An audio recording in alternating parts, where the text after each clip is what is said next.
महापुराण की कथा में वर्णन आता है देवाधिदेव महादेव की आंख में कभी जल नहीं आया, केवल अपनी बेटी अशोक सुंदरी की जब शादी करी, विवाह करा, और जब उसको विदा कर रहे थे तब देवाधिदेव महादेव कैलाश पर बैठकर आंखों से जल बहा रहे थे।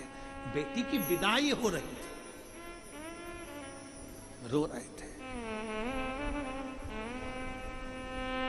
कितना भी पैसे वाला व्यक्ति हो ना, कितना भी करोड़पति व्यक्ति हो, बेटी को सारा सामान भी दे देना तो भी आंख में आंसू आई जाते हैं कि इसको, जब बेटी कुंवारी रहती है ना, पापा मैं तुम्हारे साथ खाना खाऊंगी, पापा क्या है तुम्हारी चाय आदि दो, पापा गोदी में आ जाएगी, पापा ऐसा, पापा वैसा, गले लगेगी, पापा मुझे इस स्कूल में आना, पापा मैं ये ड्रेस नहीं पहनूंगी, पापा मुझे ऐसा करना है, पापा मुझे वैसा करना है। एक बाप माँ बेटे को प्रेम करती है और बाप बेटी को प्रेम करता है।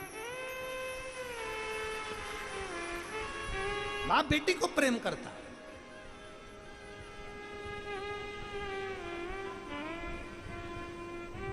और कैसो अमीर साहूकारो म्हारा बाबू में बेटी धरी ना जा, कैसो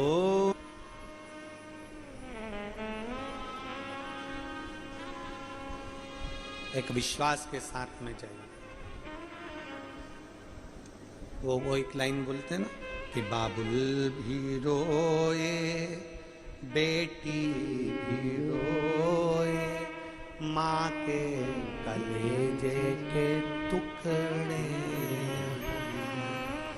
कैसा जुल्म है हाय हर जाई, कोई जन्म दे कोई ले जाए, बाबुल भी रोए बेटी भी रोए, माँ के कलेजे के टुकड़े, कैसा जुल्म है। अपना नाम लिखो ना लिखो, पर श्री शिवाय नमस्तुभ्यम जरूर लिखो, आता जाता पड़ेगा, उसकी चित्त वृत्ति में रहे। शिव शिव है, उसको भजो।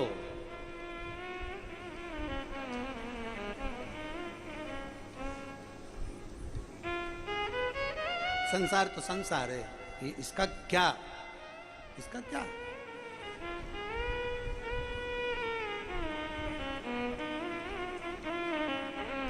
और शिवाय शिवाय की बात भाव के साथ हृदय से दिल से प्रार्थना करेंगे।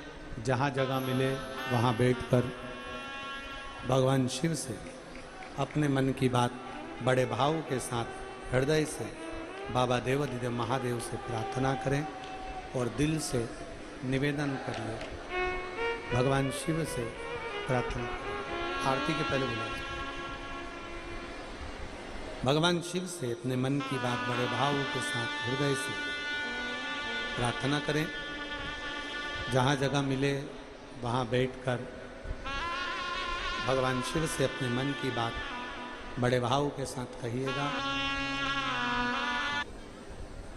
और कार्तिकेय बाबा ने प्रश्न किए थे माता पार्वती जी से कि संसार में जो मानव जन्म लेता है और उसके माता पिता, जो व्यक्ति बुजुर्ग हो जाता है, उसकी सेवा उसकी औलाद, उसकी बहू, उसके बेटा करते हैं, वो किस भाव में करते हैं?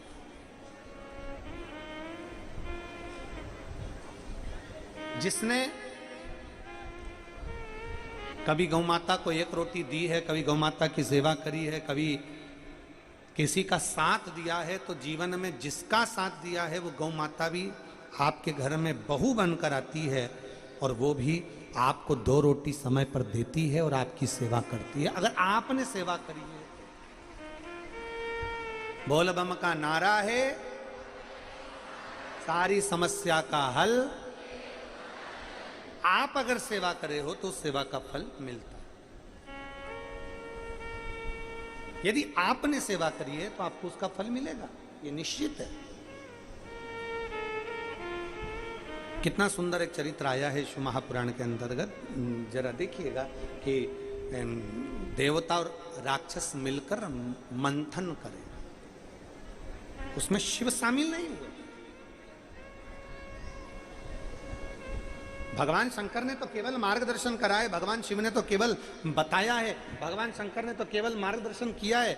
भगवान शंकर तो केवल मार्गदर्शन करें कि मंथन किया जाए और मंथन में जो अमृत निकलेगा वो जीवन का कल्याण करेगा। निकालो हम मंथन में अमृत।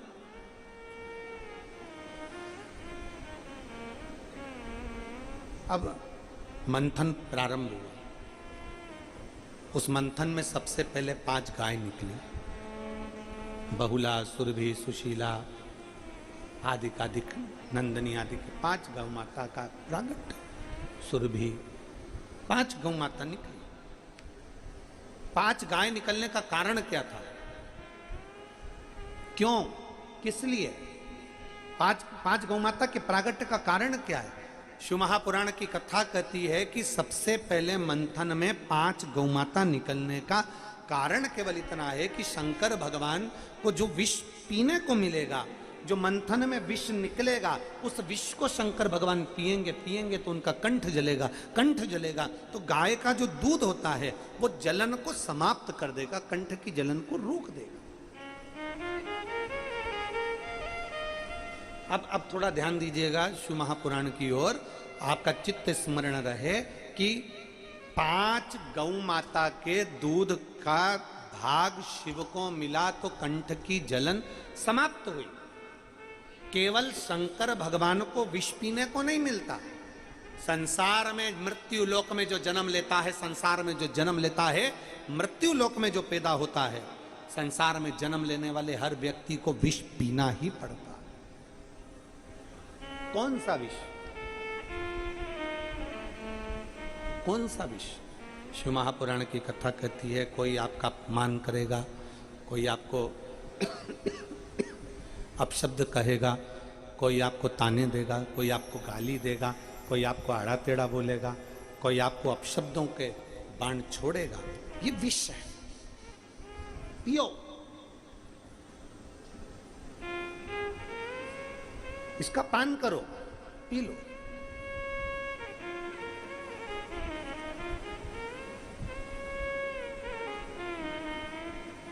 वो कहते हैं ना कि एक महिला एक डॉक्टर साहब के पास गई और महिला ने डॉक्टर साहब से कहा, डॉक्टर साहब आजकल मेरे पति नींद में बोलते हैं,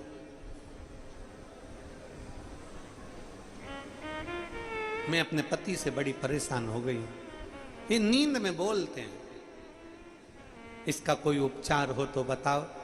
डॉक्टर साहब बोले, इसका एक ही उपचार है, उसको दिन में बोलने की आदत डालो। दिन में तुम इतना बोलती हो कि बेचारा सुन सुन के अंदर इतना भरा जाता है कि दिन में नहीं बोल पाता तो बेचारा रात को बोलता है। इसको दिन में बोलने की आदत डाल। शिव महापुराण की कथा कहती है, शंकर भगवान का चरित्र कथा है, संसार में जन्म लिया है, विष पीना पड़ेगा। कभी तुमको अपशब्द का विष मिलेगा, कभी ताने का विष मिलेगा, कभी गालियों का विष मिलेगा, कभी आड़ी टेढ़ी बातों का विष मिलेगा। घर में जितनी बेटियां विवाह कर कर जाती हैं, उन बेटियों से निवेदन है, अपने ससुराल में पहुंचने के बाद 6 महीना 1 साल में ऐसे निर्णय पर मत पहुंचना कि हम तलाक पर पहुंच जाए। नहीं, घर में शादी कर कर जा रही हो तो थोड़ा सा विष पीने की आदत डालिए, थोड़ा विष पियो, विष पीने की आदत।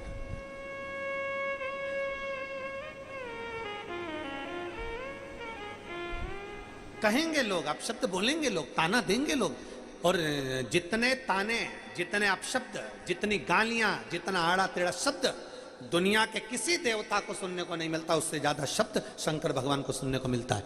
स्वयं के ससुर ने भी नहीं छोड़ा। स्वयं के ससुर ने कह दिया कि तुमने मेरा अपमान करा है, मैं तुझे श्राप देता हूं, मैं तुझे कहता हूं कि तुम जाओ शमशान में निवास करो।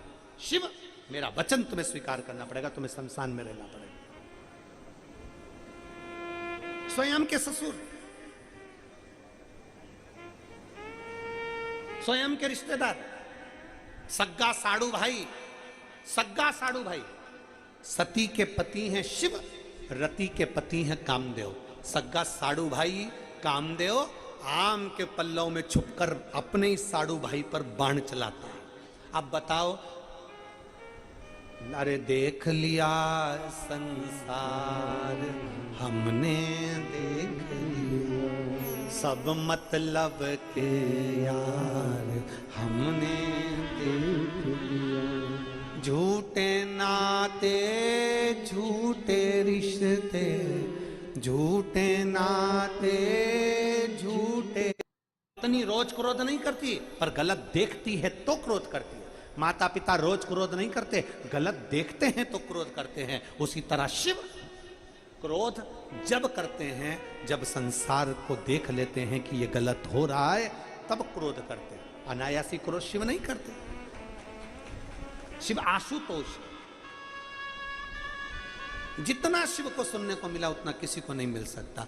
कह दिया 5 गौ माता। तो शिव महापुराण की कथा कहती है, संसार में जन्म लिया है तो विष पीना पड़ेगा, अपमान सहन करना पड़ेगा, अपशब्द सहन करना पड़ेगा, गालियां सहन करना पड़ेगा। और हमने अभी बीच में आप लोगों को कथा में कहा था कि आपके चाहने वाले कम हो जाएं चल जाएगा, पर आपके